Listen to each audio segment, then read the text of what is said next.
Welcome to this session on intractable love and intractable pain and intractable love. It's going to be about the impact of CRPS on relationships and how couples can deepen their connection. Now, for the introduction to our wonderful Elisa Friedlander.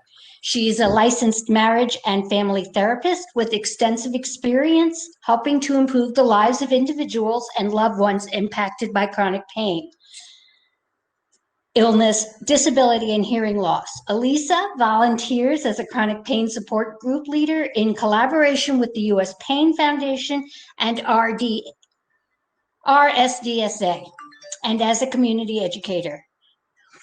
Nearly 10 years ago, Elisa underwent complex spine surgeries, which caused the onset and subsequent spread of CRPS, permanent spinal cord damage, and the progression of genetic and acquired spine-related conditions. Despite the high impact of pain on her daily functioning, she refuses to allow it to take center stage in her life. Elisa lives in Ashland, Oregon, an adorable rescue dog. She considers writing to be nearly as essential as breathing. Thank you. Thank you, Jerry. Okay, so can everybody hear me? Just a thumbs up? Yes? Okay. Yes. Great. Awesome. Thank you. Okay. Welcome, everybody. Thank you, Alexis, Jim, Jerry, everybody for putting this this conference together virtually. I am so excited to be doing this topic. I mean, I really can't believe that we get to sit here at an RSDSA conference and talk about love for an hour. It's really cool. I feel like I'm with my, my fellow hopeful romantics here. So before we dive in, I want to just say a little bit about the plan here. I decided to ditch the PowerPoints. Okay, so I'm going to leave the screen and you're going to have it all to yourself. Oh, okay. Full control here. Okay. All right. So as I was saying, I'm not going to do PowerPoints, although I did think about showing you pictures of my dog, but I resisted on the topic of love. What I want to do here today is have a conversation. And it's going to be challenging. Alexis is going to help me moderate that a bit. I've never done a presentation with just chat, and I'm really a relationship type of person, so I kind of feel the temperature of the room and kind of sense when people want more of something or less of something. So we're just going to be in this together, in relationship together. And what I'm going to talk about is just the impact of CRPS on our lives and subsequently on our relationships. And I want to do that in 3 areas. So first, looking at what those challenges are, okay? And secondly, how society and perceptions of us as people with CRPS, as people with chronic intractable pain, look at us and how that impacts us and our relationships. And then some ways of coping and communicating in relationships. Now, this is all tied together. It's not going to be linear like most things in life. And I wanna let you know that if you want more of something, put it in the chat, and we'll just kind of weave these together. I do want to say something about strategies. That was even in my title, and it's so great when people want to know what to do and how to fix this and how to approach this and that, especially in the context of relationships, because it comes from such a place of love, right? How do I make things better? I love that. And the piece about strategies is this: without self-awareness, there is only so far we can go. So self-awareness being the foundation of coping in relationships, of communicating in relationships. I want you to just kind of think about that, and your role in this is just to kind of notice what comes up, what arises for you in the context of CRPS and your intimate partnerships. Okay. And so, self-awareness is about identifying these different parts of ourselves. So when I'm talking about relationships here, it's a little complex, right? It's, us what we're bringing in. It's our partners and what the partner is bringing in. And then it's this other entity of the relationship itself, right? And just for fun, throw in the fact that we are not one-dimensional, right? We all have these various parts of ourselves. Some we aren't as crazy about. Some we aren't aware of, strengths, weaknesses, and so we're bringing in those parts of ourselves and our relationships, and then throw CRPS into the mix just to make it, a little more interesting. And so where our partners can help us with self-awareness, if we are vulnerable, if we are open to it, is to point things out in kind ways for us. Okay, so with that, I would love to just kind of look over at the chat and just kind of let's name some of those challenges. What are some of those challenges in relationships? And while I'm okay, everybody. Okay, so can everybody see the chat, Jerry? Yes, I'm sorry. I came back on because I wanted to help with what we see in the chat. And Perfect. I think one of the issues for people is that they may look fine on the outside, but there's a lot going on inside, particularly pain. And it's hard, I think, for either other people to pick up on that or for them to communicate that they might look fine, but are not. Right. Absolutely. So the non-apparent nature of being in this level of pain with this magnitude, right? And so thinking of that, it's a really important topic. I talk with people about it all the time. I hear about it all the time. I grapple with it all the time. And I want to think of that in context of relationships. So, first that starts from a place of what's going on for me with visibility. How much do I want, right? How much do I want to show? And that's a personal choice at every moment of our lives. It's not linear. It's not something we just decide, I'm going to tell people about how much pain I am or I'm not, right? Every time I do a volunteer gig or take a class or anything I do, it's a choice. Do I want to expose that part of me? Do I want to be vulnerable? Do I want to identify that part of me in this moment? And so it's a very, very personal choice that we have to honor. And only after we communicate to ourselves and become more aware of what comes up for us, then we can have conversations with our partners about that. I want to, I'm going to write myself a little note because in the old days before CRPS, I could retain information. You know how that is, guys? I mean, it's gone. And so anyway, invisibility, that's going to come up again in the topic, the second piece, which is talking about societal perception. Okay, so I'm going to write that down, and I like to be nudged if I'm not addressing something. Let me know that.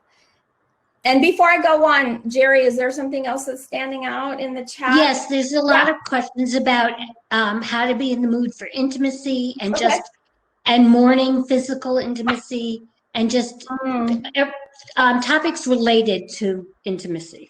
Okay, so let's just dive into sex. let's have sex now. I told you this is the best topic.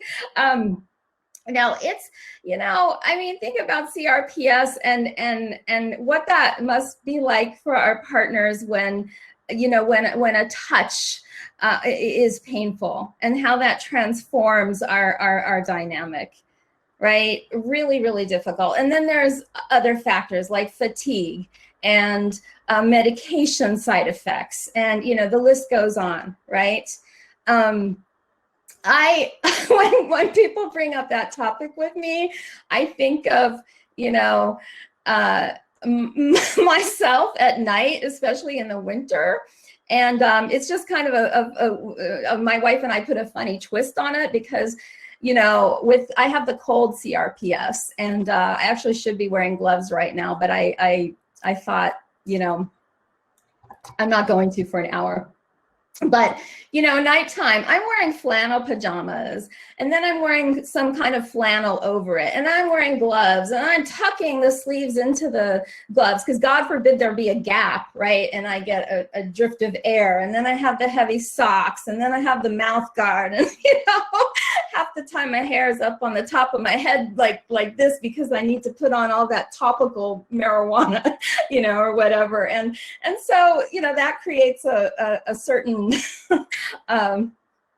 setup for things that aren't like they were in the what I call the cocaine phase of relationships, where you meet somebody and it's honeymoon and it's, oh my God, I can't be without you for a minute, and things really shift. So the quick and dirty answer to that is communication.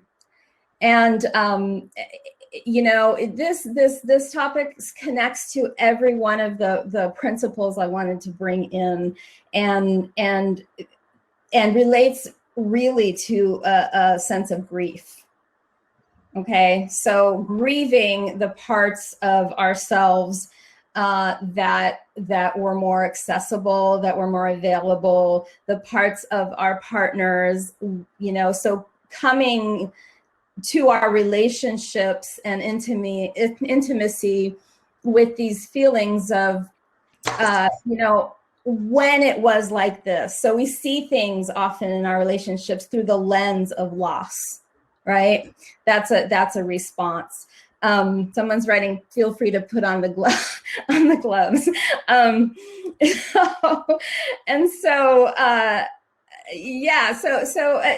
few things about that is, identifying and not suffering more by pushing that issue aside. Okay. One thing that does happen in terms of sex with couples, especially I imagine during the pandemic, right? Most of us are isolating. We're with each other 24/7. We don't have that natural distance that, the marriage vows are, sickness, health. But I think next time around, they need to include pandemic. Are you able to live with this person 24/7? And, I say, find somebody you can love and you can live with and like through a pandemic. But what we do in terms of, that piece of intimacy sometimes is that, sometimes partners feel like that's the only way that they can get some emotional distance is by reducing the amount of physical intimacy.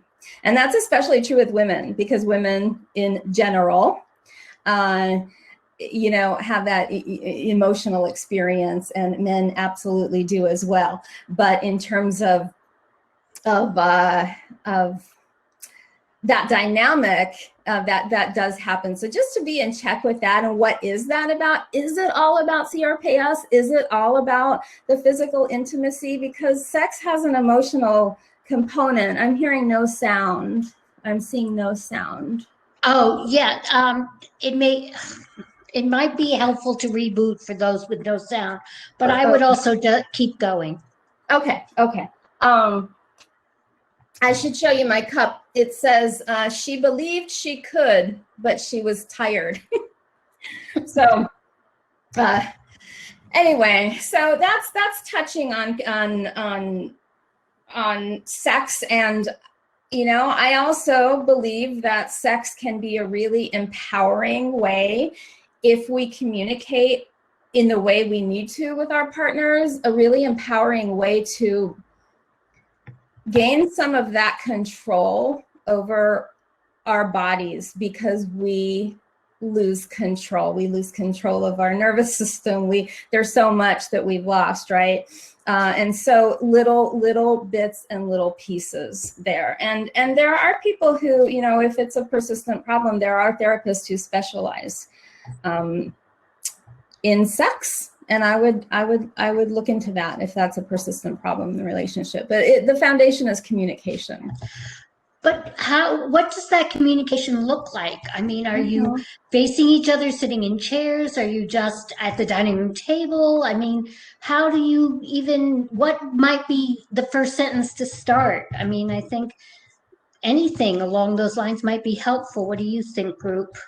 So how do you even have a conversation when you're in so much pain, right? Conversations for people with CRPS aren't the same as for people without this intractable level of pain, right? You know, I would say find the optimal time. Is there an optimal time? Just reality check. Maybe. Usually, most of us have that. And for some people, it's a constant level of pain. What I would say is, okay, sound is okay. So find the space that you can predict for both of you that's an optimal time to communicate. It's a really good question, right? Set up your environment. Don't go into a conversation and start talking, okay? Plan it and decide you're gonna have, it can be spontaneous if both partners are okay about it. But usually one of the things that we really lose in the context of CRPS is spontaneity and our ease, when we used to be able to do things kind of fluidly, right? And just kind of go with the flow. We don't really have the luxury of doing that anymore. We have to look at all these different factors and all these different variables, and it switches for every person. So setting up your environment. Another consideration is a sensory overload, right? Our nervous systems. Personally, I have hyperacusis, which is extreme sound sensitivity. I've desensitized for most of the sounds, but not for those metal kitchen tinny sounds. So we need to communicate when Shelly is, you know, doing the dishes, or she's, you know, doing something that's really tinny. We communicate about that. When I'm more stressed, I'm aware that the hyperacusis is hard to manage, like any other pain. So this is where it's sweeps back to that beginning, that self-awareness and the foundation. What is it that I need? What's difficult? We don't want to set out to make things more difficult. So setting up, and that is connected to boundaries. If one partner says, hey, I need to talk to you about something, the other partner needs to be open to that. And at the same time, is it the right time? Is it the right environment? What do both people need around that? And one of the biggest pieces around that is boundaries, and being aware of your own, feeling entitled to state what your needs are. And, you know, as an example, I will not have a conversation when I feel a migraine coming on, and I won't have a conversation about anything serious. I mean, we talk, we play, we laugh, we talk about things, but I'm not going to have a discussion about finances or anything important a couple days after the migraine, because I know I'm still sensitive, and I know that it can re-trigger the migraine, and I just don't want to tax my brain that much. So that's an example from my life about self-awareness. And see, other people have chronic migraines, and you know, of course, with CRPS, there's all these comorbidities or coexisting symptoms. So, Jerry, you just, if you want to keep looking at the chats, I'm happy to keep doing it this way. This is great. And I'll just if this works for you, there's a few people that have brought up dating, and I think that's just I can't imagine because I'm terrified of dating myself. Um, but when do you share, or you just have to feel you? Let you answer that. What do you have to say about dating? What I have to say about dating is I thank God that I'm not in that pool right now. Number two, I haven't dated in about 15 years. So I'm not the expert on that. I actually thought about this, and I thought maybe at one point, some conference or some site, we could do a panel, because that's not my area of expertise. So, again, that's a whole rabbit hole to go down in terms of dating, and really, it's back to that question you asked about invisibility and visibility and outing. How much do we want to out ourselves? How much do we want people to know? It's a deeply personal decision, deeply personal. So I would say talk to people with CRPS who are dating, and bless you on your journey. It sounds really hard. I don't know I don't imagine, but some people it's both, with the intimacy, you have both the actual pain of things hurting, but you also have the fear that it's going to be, that can keep you from even moving forward in the direction of intimacy. The fear that it's going to be awful or terrible, or you're going to hurt your partner, or they're going to turn away from you. Actually, that fear of rejection is with everybody, I would imagine. So just one, and Mary Beth is responding, is reading my mind here. I'm not sure if I misrepresented the topic. I'm always happy to talk about sex, but when I talk, just to be clear, when I talk about intimacy, we're talking about, emotional intimacy, and sex is part of it. And again, that could be another whole topic, another few hours, an hour presentation about sex. But I think that in order to address that, honestly, that we have to talk about the foundation of emotional intimacy. And that fear that you talk about is really important, okay? Because what's underneath that? A lot of times much of the time in relationships where people get stuck is they look at content. We're talking about, just to be light, we're talking about the toilet paper roll that you don't replace or whatever, or we're talking about we don't have sex, or we're talking about, fear of this and that. And what we need to do is look beneath that, and what is going on with the feelings beneath that. And often it is fear, and it is vulnerability. And when we find ourselves in relational patterns, which, by the way, are developed really early on, so we need to explore that through therapy, through mindfulness, through journaling, through all these different avenues that we have out there, and understand where our patterns come from, where those fears come from. Is that really a fear of physically hurting our partners, or is that really a fear of having to do it differently, and not feeling like I'll be rejected if I don't do it right, or if I don't meet my partner's needs, or will my partner abandon me if I can't provide this sex or whatever else in the relationship anymore? What's the fear? What's underneath all that content? And that's where we need to explore. And when we are available and willing to explore that for ourselves, then we can, softly tap our partner on the shoulder and say, hey, I was thinking about this, when I was a kid, the message that I got about intimacy was this, or, when I was a kid, I really learned that to be in pain was weak, and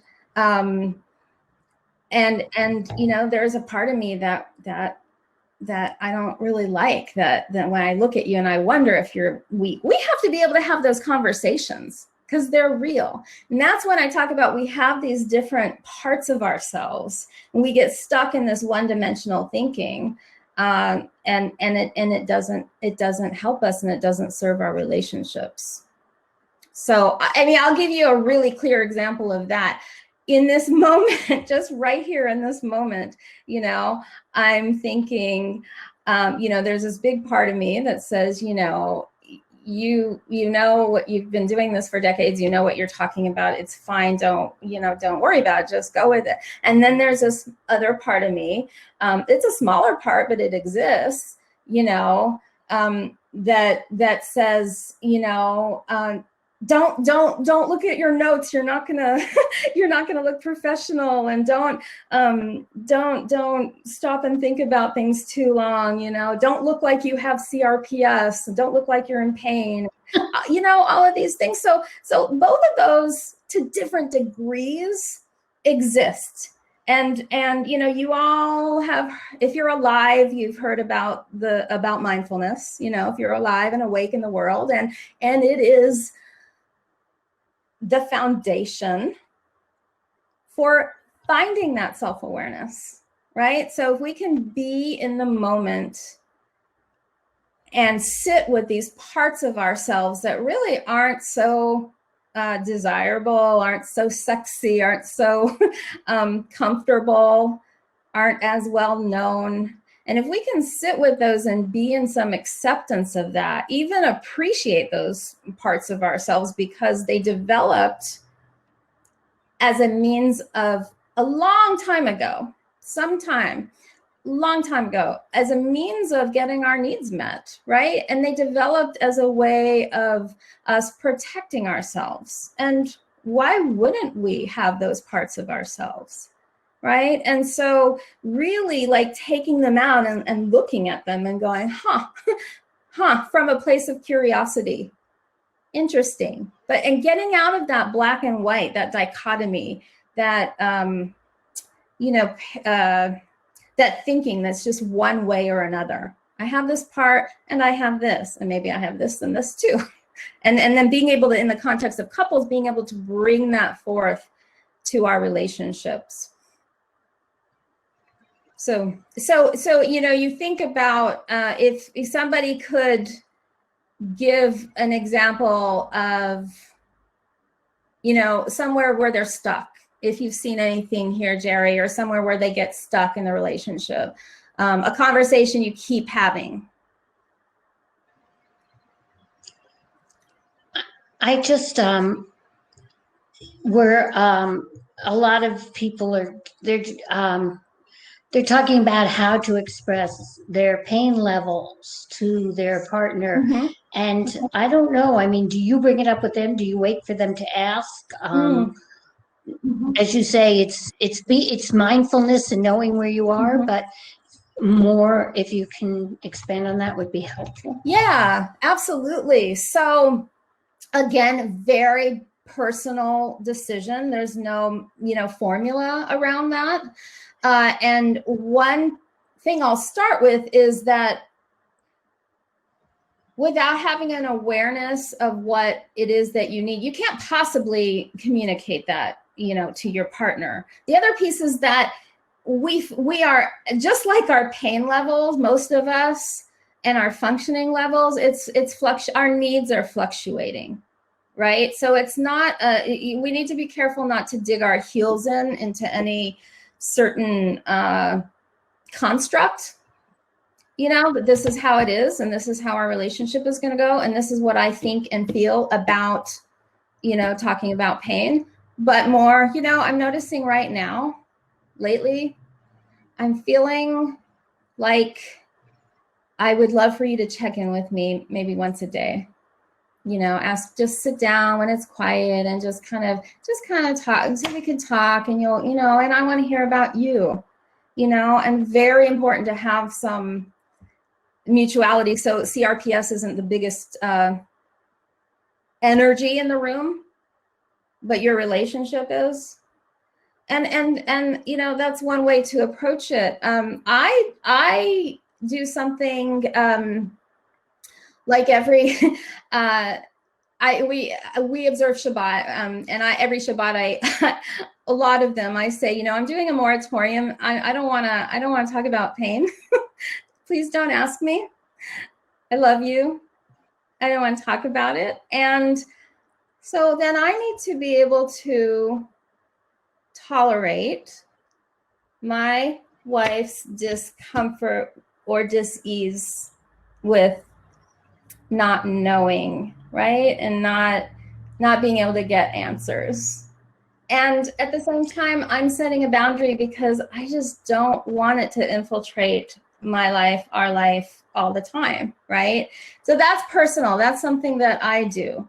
But you have to figure out what it is for, you know, what works for you, and just have those real conversations and just being in the moment and just breathe into it. What am I needing right now? And being flexible and being able to say, you know, I know just last week we had this conversation about, I would love for you to check in once a day.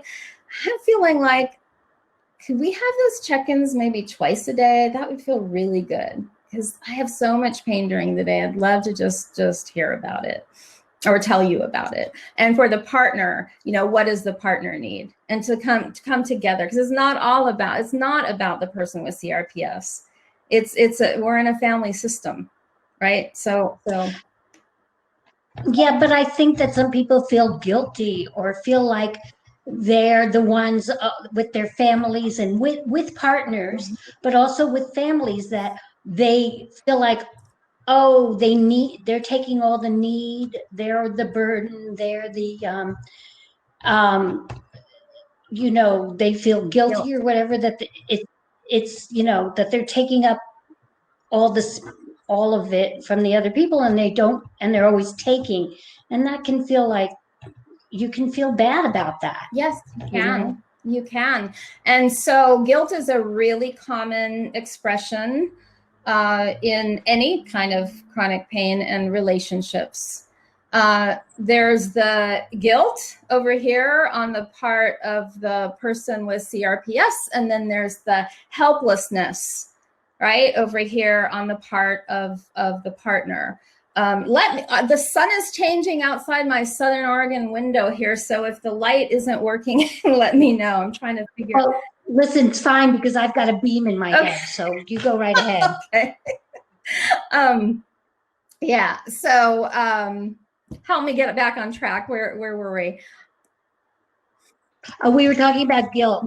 And yeah. So guilt over here, helplessness over here. I can't count how many times I have heard somebody say to me, my partner didn't sign up for this. And these are, and some of the people I know from, you know, from some support groups I run, or from, you know, friendships or Facebook groups, really that guilt that you're mentioning really does pull at people.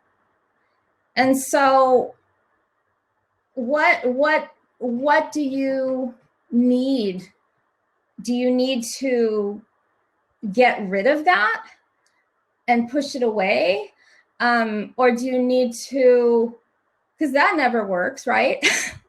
Like any other feeling, right? That is what you need to do then, is acknowledge that and bring forth that part of you, and just kind of hold it tenderly and go, yeah, I really feel guilty because here's why, and identify what that is. All right. And then have a conversation with your partner.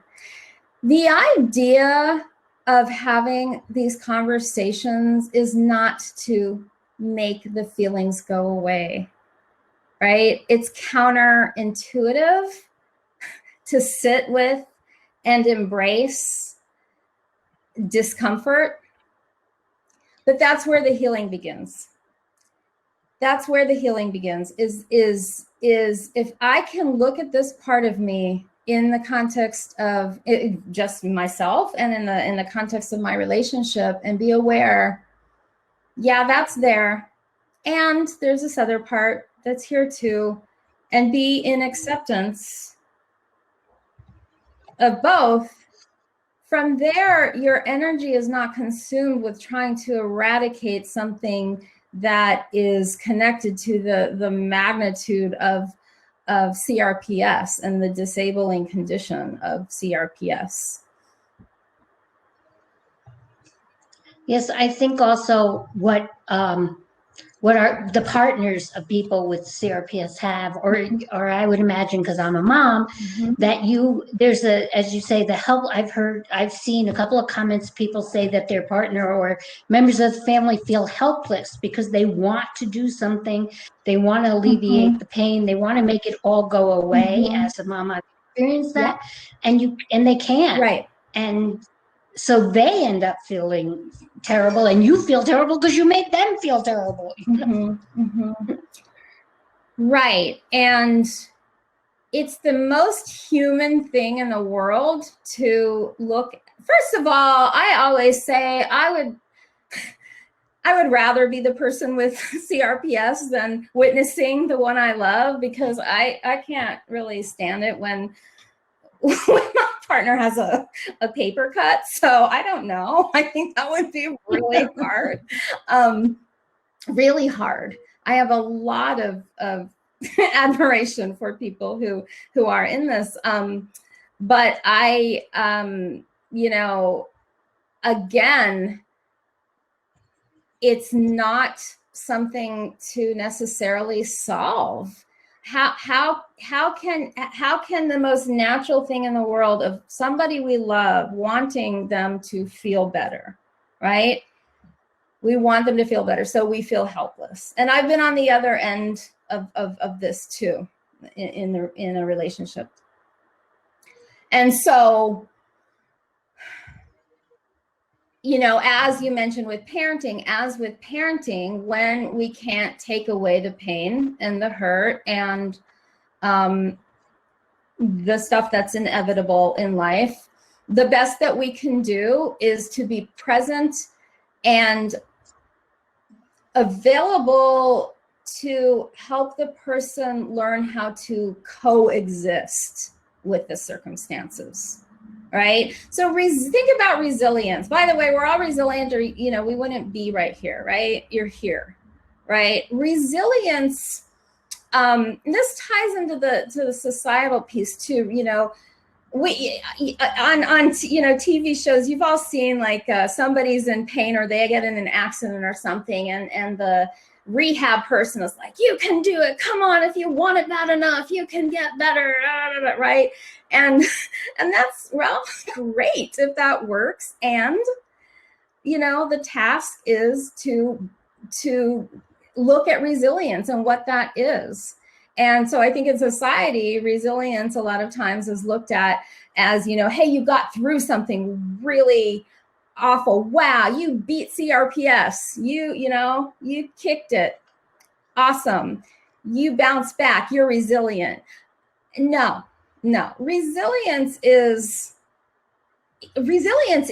given these circumstances, here is how I'm going to make adaptations, and here's how I'm going to cope with these circumstances that I don't want, that I'm not crazy about, that are extremely impactful, that are painful.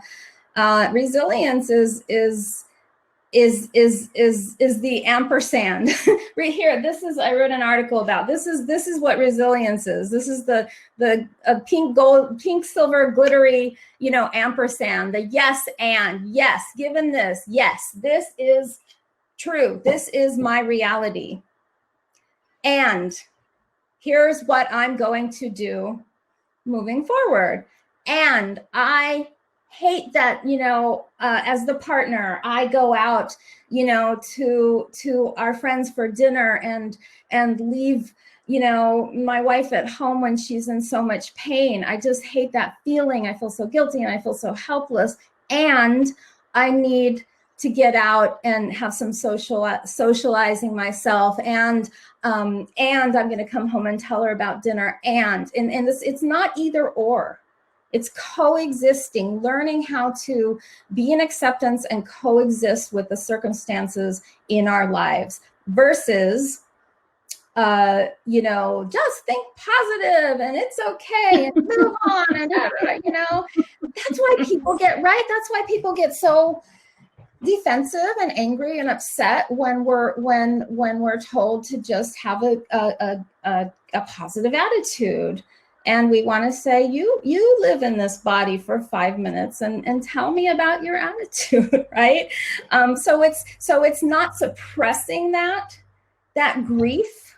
It's not covering it up. It's actually doing what's counterintuitive. It's the opposite. It's embracing it and moving through together as partners, moving through it so that you could at some point come to a place where you become something transformed and something beautiful happens in that process, if we let it. And it's that gift of every minute is a choice, right? And I'm feeling this and I'm feeling this and I'm wanting this and I'm aware of that, and you know, and holding both those truths at once. I'm going to ask something very specific, and maybe, are there any, you talked about mindfulness and knowing where your head is at. Are there any specific tools you use, particular guided meditations or channels or apps that you use that help you that we can share with everyone else? Yeah, I mean, the best app I know of is called Calm. A number of people have mentioned that. I just want to be sure. Okay. The most lovely author I would recommend is Pema Chodron. Pema, here, I'll put it in the chat. Pema. Okay, that'll be fine. Thank you. Yeah, and she's a Buddhist, and she actually really long before the CRPS, long before the failed spine surgeries and all of that mess. I read Pema Chodron, and I really use this in a lot of work with my clients. And she talks about feelings. You talk about guilt and helplessness, and I don't want to feel this. She talks about them as weather. And I love that. You know, they just are. Like, we don't try to change the sun. We don't try to change the rain. We observe it, and we know that eventually the sun's going to come out, and then there's going to be clouds, and there's going to be rain, and we're going to feel guilty, and we're going to feel hopefully not hopeless, but helpless, and we're going to feel grief. And these are the idea of impermanence. You know, anybody who's done any mindfulness work, which I have to recommend, it knows that this idea of impermanence is embracing that, you know, everything is momentary.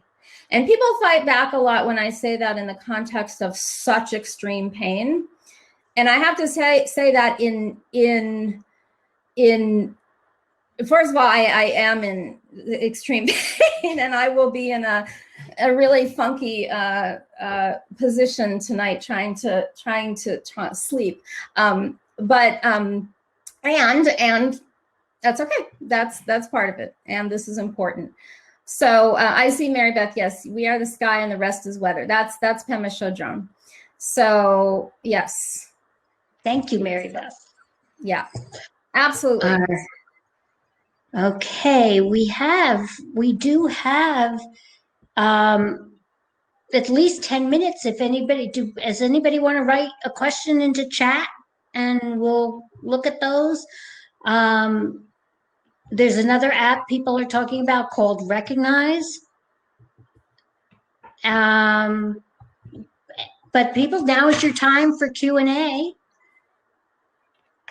So if you want to type your question into the chat. Okay, well, I'll just talk about some things while people are Okay, you go ahead and talk about questions. something. I'm just going to write. Please go ahead. In terms, in the context of relationships, I want to talk about, we get into patterns, and really going back to this idea of, looking at where those patterns come from. It's really worth the exploration, the self inquiry. Okay, so a lot of times I hear from couples, well, we have the same argument all the time, and we just can't resolve this. And usually when that happens, something is happening that that we're not conscious of. Okay, so that's where we need to step back and stop trying so hard to solve the problem and work harder toward how can we make a connection, right? How can we collaborate together? We are much more prone to be available and responsive to our partners, to anybody, but especially to our intimate partners, when they tell us how they feel. So back to real basics, starting from a place of I, right? I notice, I feel, I need, versus, every time you do this, this happens. Nobody wants to be told what to do or what they're doing wrong. We want to hear about we want to be told about each other's experience. So in the spirit of creating more intimacy, making space for vulnerability. I realized, as a kid, this happened. And so every time I hear you say this, or, whatever the content is, it's not important, but whatever the content is, it brings up these feelings. And if we love the person, we're going to slow down and go, oh my gosh, I don't want to do anything to evoke that pain for you. How can we collaborate how can we make this better? How can we, how can we move forward from this? Or how can I make you feel safe? How can I make you feel loved? Conflict is normal. All these things. I used to do a lot of parenting work, and a lot of what I would hear is, well, my child's feeling sad, and my and kids get sad about things, and we want to take that sadness away. It's the same with our partners, right? We have to kind of do a reality check about what's expected in our lives. These feelings are going to happen, and they're okay, every single one of them. What is important is to recognize that self-awareness piece, where they're coming from, what parts of us are feeling them, and how we can take care of ourselves, given that we're going to feel sadness sometimes, given that we're going to feel scared sometimes, given all the uncertainty in our lives, right? To be able to sit with that. So noticing patterns, noticing what roles we get stuck in is an important one. That's another thing that happens in relationships is people get stuck in certain roles, especially with chronic pain. I would encourage you to look at what roles that you get stuck in, and then society pigeonholes, right? So society pigeonholes. So the caregiver and the patient, right? There's this term in psychology, the identified patient, and that's not about a medical patient. That's just about a person in the family where all the energy is focused on this person. Okay. As a partner, as a person in pain, you want to kind of look at that and kind of see how you can unravel that a little bit and step away from the over focus on the person with pain and on the CRPS itself, because it has taken a lot from us, and it takes up a lot of space. But what I try to make that a very quiet voice in my life, you know, not have the strongest muscle or the strongest voice in the room. You know, the CRPS, I kind of think of it like a child, like, you know, okay, I get that you're here, and use your inside voice, and, you know, just kind of calm it down, and I love you, and I'm here, and, you know, I need you to take a nap right now, whatever it is. But just tending to those parts of ourselves. It seems so counterproductive, but it's the only thing that changes the neuroplasticity, the wiring in our brain, is to keep coming back and trusting that we can be in acceptance of these different parts of us, and to stop trying to push away what really is there. Practitioner of Oriental medicine. Yeah, so you know. Yes, we have a practitioner of Ori and mental. A lot of great advice if you're people talking about being overwhelmed, which you're addressing. It's it's a lot of it is being self-aware, that mindfulness. It's mindfulness, and Jerry, it's self-acceptance. One of the hot topics in all the groups I've ever run, including right now, I'm doing 2 pain support groups. People always want to come back to self-acceptance, right? And they want to learn, how do I do that? How do I accept my pain? And I think it's a really admirable, beautiful topic and desire. You know, how do I accept it? We want to be able to do that. And it's just like anything else, it's practice. And so, you know, there's different ways of doing mindfulness practice. There's, you know, there's guided imagery, and there's meditation, and there's breath work and journaling. And you asked earlier what I do. I do a lot of all of that. It's a full-time job. And I really do believe writing for me is as important as breathing. That's a boundary. My wife knows that if I'm writing, don't disturb me unless somebody's dying. And even then, how close are they to dying? Because I'm writing. So that is really important self-care for me. Find your avenues, and it's a practice, and there's just, you guys can Google it. You can look up the research about how mindfulness affects the brain, and that mind-body connection and practice, and how that is just over time. We have the power to make some changes in our brains, and I think that's a magnificent thing. And if we just spend a few minutes noticing our breath, and then the thoughts come in, and then, okay, hi, bye, thank you, I don't need you now, see you later. I have a specific question. Somebody's asking, are there specific techniques for self-acceptance different than traditional mindfulness techniques? Techniques? I don't know. Should we put those little Post-its on our mirrors that say, you are valuable, you have worth, that we would greet every morning? I honestly, yeah, I mean, sure, anything that works for you. I honestly, thank you, Shelly Eisenman. That's my wife there. And she's saying the so-called caregiver gets a lot of attention from people because outsiders think we're angels and that all we do is take care of our partners. In my case, we definitely take care of each other. I get a lot of support and love from Elisa. Her pain is a piece of her. It's not her. So that's beautiful. So how far does love go in self-acceptance?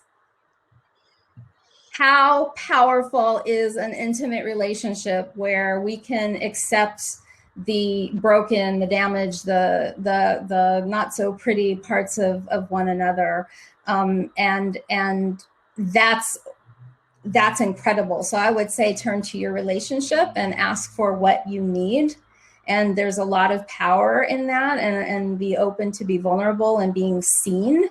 That in and of itself is a path toward self-acceptance. It also has to come from, more importantly, within us. So it's both. It's coming from within us and it's opening. But I honestly know, I don't know of any other, I don't know of magic in terms of self-acceptance, but using that, the practice of mindfulness and noticing. And you can access so many things right now. There's YouTube and there's, there's apps like Jerry said, and lots of ways of doing it. I'm basically one of those people who believes everybody should have a parade every day just for making it through every day. It's interesting because before I started out like 30 years ago in the field of disability, and then moved into medical and chronic pain and all of that. But before that, it wasn't about pain, it was about disability. And, it's really interesting that you say that, because first of all, I don't have any heat connected to the word disability. I'm disabled. When I interface with society, I'm disabled. It's very apparent. But for somebody with a disability, the last thing that they want is to be praised for doing getting up in the morning, or even doing a fantastic whatever, a job at something, right? Wow, you're disabled and you can do that. Don't want to hear that. For people with pain, and I think this is what you're saying, it's very different, because the struggle to get up and move and engage in life every morning and every day is a real struggle. And I think, is that what you're referring to? The fact yes, I'm not referring to, oh, I'm disabled and I don't want parades for getting through making my bed that anybody else can do any day. No, I'm just talking about living and getting through a day with kindness and receiving kindness. And there's lots of things, and there's always something more you can do, and something you didn't do, something you could be doing. So if you can just get through a day and have a fine day, yes, it has nothing to do with being disabled. I think everybody deserves that parade. Everybody, yeah. Yes. Yeah, and that's just about perspective, right? That's about perspective.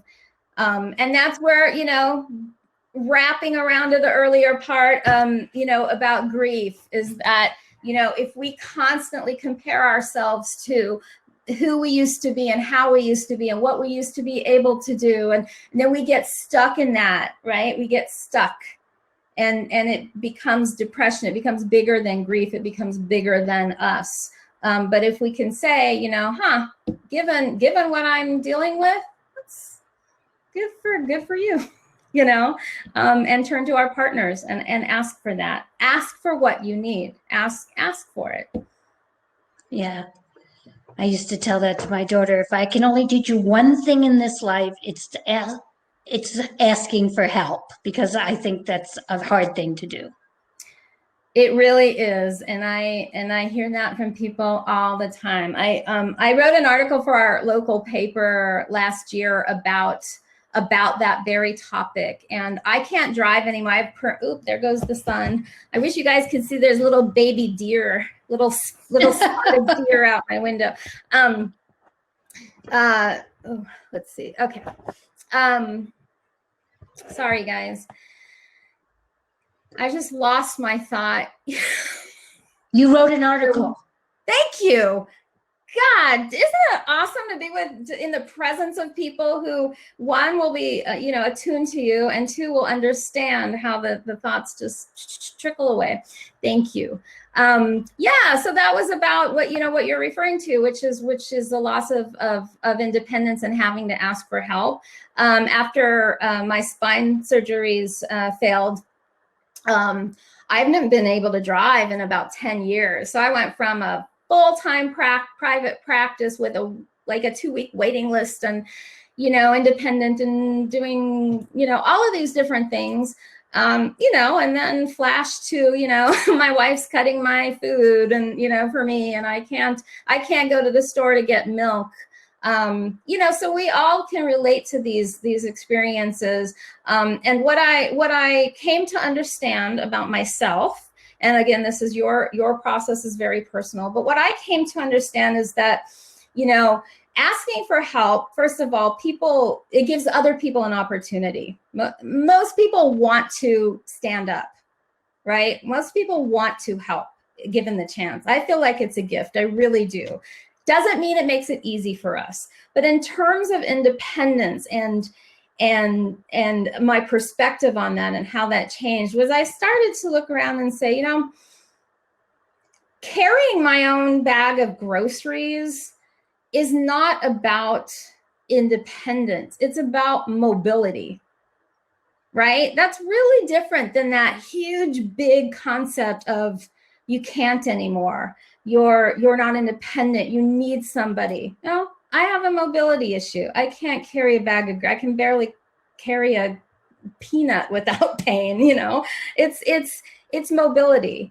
And ultimately, what I realized for myself is that what I have mostly lost in life is a sense of ease, right? So thinking of it in those terms is really helpful for me. Ease in sleep, ease in transportation, ease in thinking, ease in every aspect of life is, so that's where I can recognize that and then say, oh, yeah, and then kind of be really compassionate with myself and that part of me.